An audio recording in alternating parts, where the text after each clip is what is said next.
you can literally target your joint angle and pull as hard as you can and get maximum force output at that specific jump angle.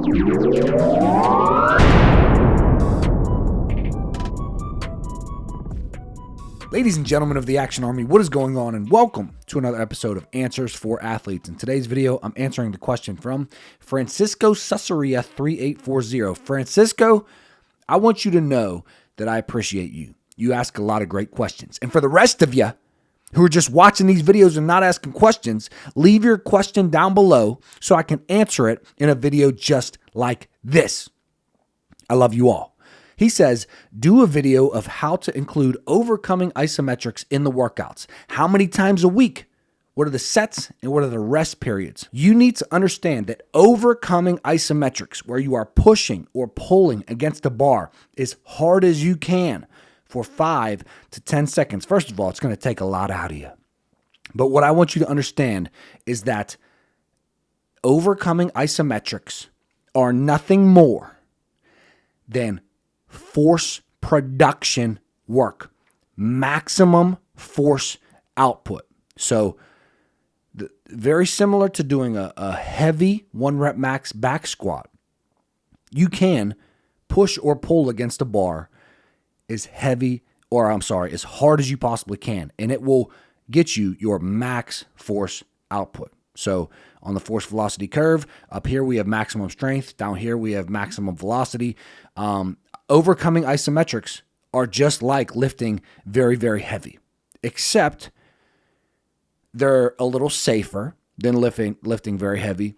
You can get into specific joint angles. Let's say you want to get into your jump angle and do your isometric, let's say isometric mid-thigh pull at a joint angle. You can literally target your joint angle and pull as hard as you can and get maximum force output at that specific jump angle.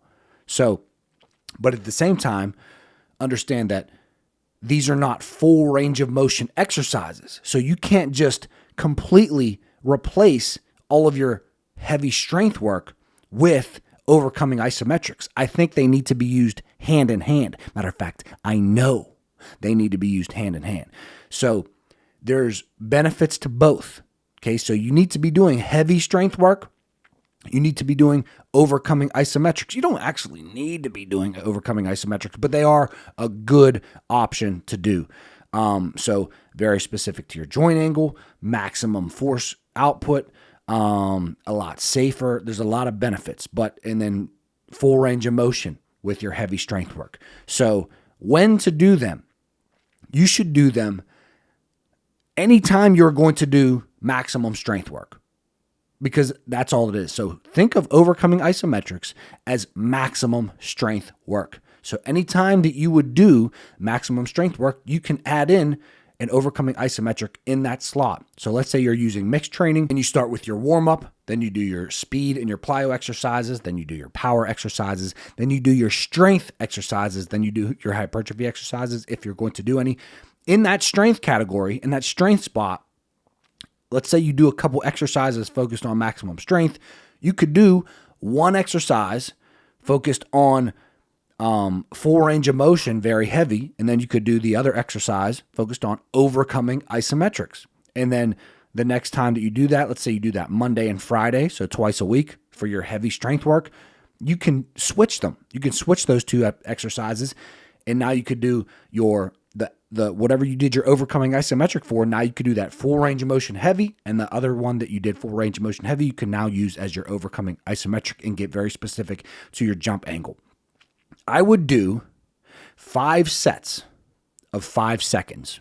Start with 5 sets of 5 seconds. You're going to find that they're hard. If you're really pushing or pulling against the bar as hard as you possibly can, it's very fatiguing on your central nervous system. So 5 sets of 5 seconds, as hard as you can possibly push or pull, is where I think that you should start. And then your rest times are going to be similar to full range of motion heavy work. It's going to be very similar. So I would do 2, possibly up to 3 minutes of rest in between. So that is one time. If you're going to do mixed training, let's say you have a Monday, Wednesday, Friday split, and on Monday and Friday, those are your high intensity days, and you do mixed training, you do your warm up, your speed and your plyos, your power, your strength, your hypertrophy, you could put them in those strength spots.